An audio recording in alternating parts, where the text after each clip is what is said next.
不動産屋さんの怪談です。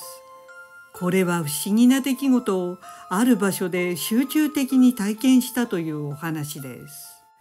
その体験をされた方をあやさんとしておきますが、あやさんは当時少し敏感だったのかもしれないと言っていました。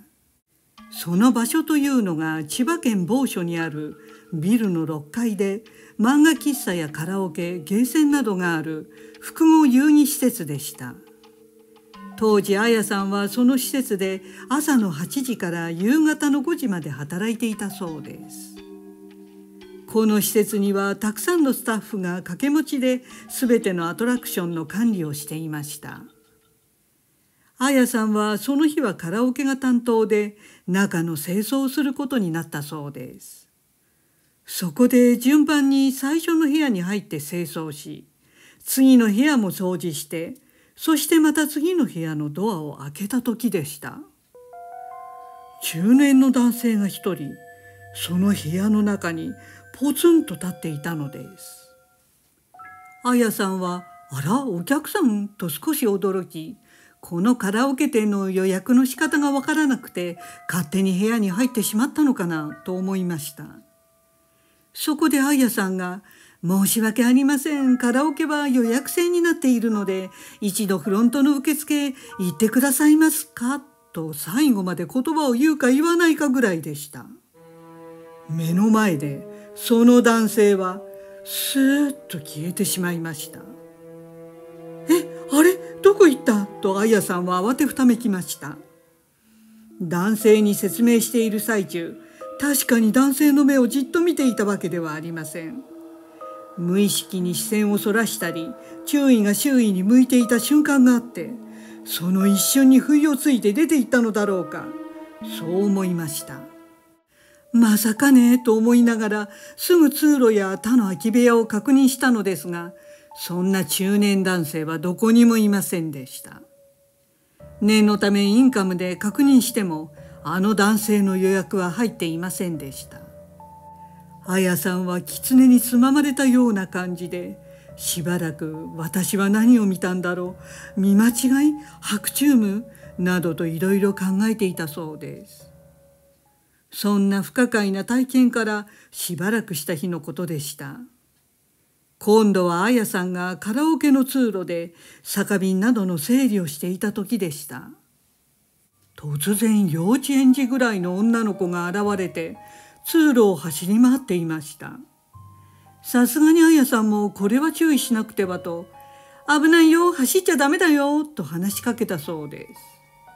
す。それでも女の子は走り回るのをやめずにいるので、後ろから追いかけていきました。するとその女の子は通路の突き当たりを曲がっていき、その先は行き止まりでしたから、あやさんは閉めた、追いつけると思って通路を同じく曲がったそうです。ところがそこには誰もいませんでした。また忽然と人が消えてしまったので、この前のことといい、このお店はどうなっているんだとあやさんは思いました。でも不思議にもどちらの現象も怖くはなかったそうです。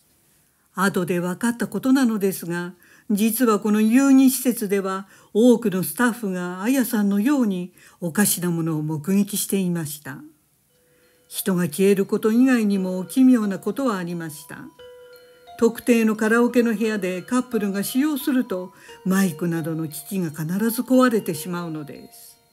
偶然では片付けられず、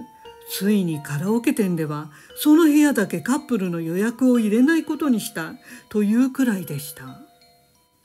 ただ唯一あやさんが怖いと感じる場所は、広いキッズスペースに続く近道の非常階段で、理由もなくそこは恐ろしくて足がすくんだそうです。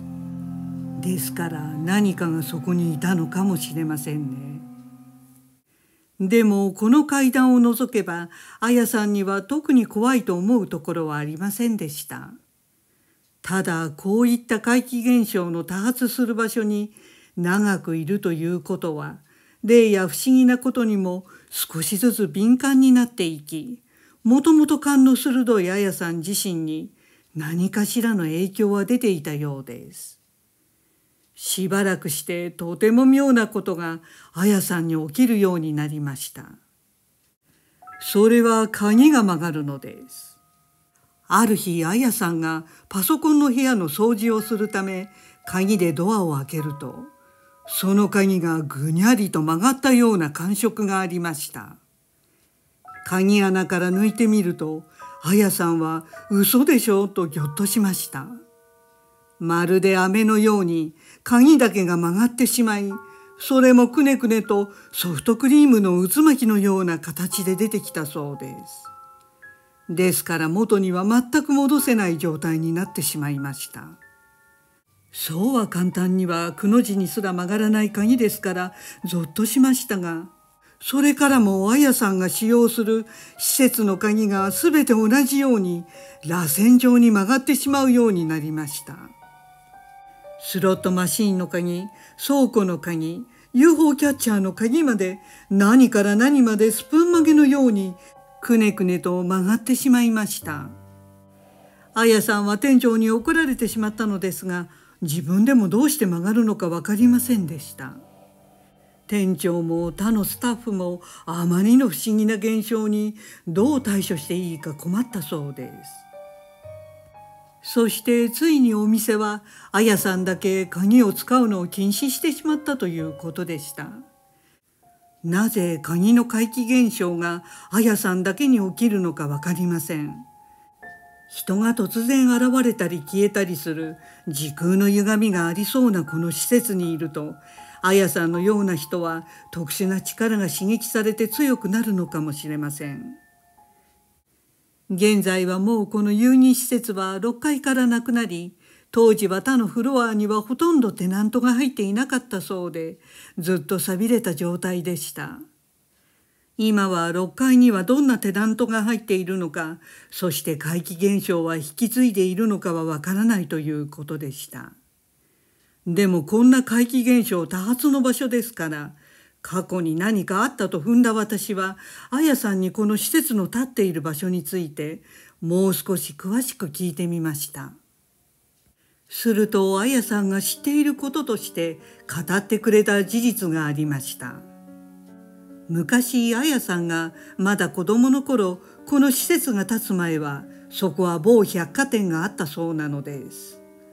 その某百貨店の屋上が高い階から高校生が飛び降りて亡くなった事故があったということでした。またその某百貨店の前には京駅があるのですが、その右側に駅員の人の宿舎があり、左側には交番と駐車場がありました。